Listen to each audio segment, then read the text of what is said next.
الحمد لله تأهلنا للمربع.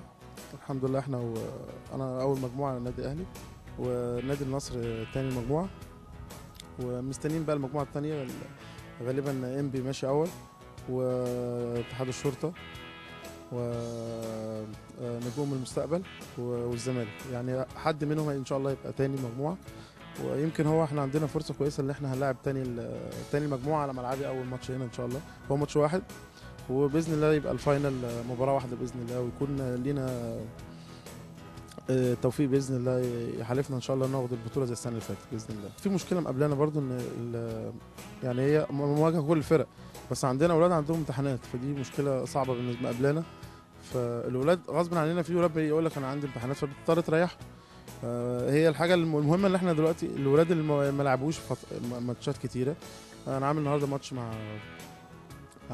سينا العريش يعني، فهبتدي اجرب ان شاء الله الاولاد.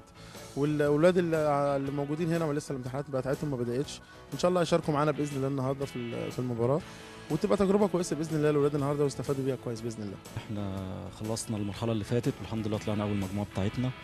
مستنيين بقى التاني من المجموعه التانيه، هم لغايه دلوقتي لسه ما خلصوش.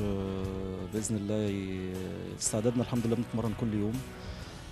زي ما حضرتك عارف هتبقى ماتشات كاس مفيش فيها فرصه للتعويض، فان شاء الله فرقتنا مركزه وهنعمل اللي نقدر عليه باذن الله، نعدي للنهائي باذن الله. ميزه فرقتنا انها فرقه جماعيه ما بتعتمدش على نجم واحد او لعيب واحد، الحمد لله كلهم مستواهم كويس، مستوى متقارب. لعبنا لعب جماعي طول عمرنا متعودين على كده من اول الموسم اللي فات، وان شاء الله باللعب الجماعي ده ان شاء الله نوصل للنهائي ونكسب البطوله باذن الله.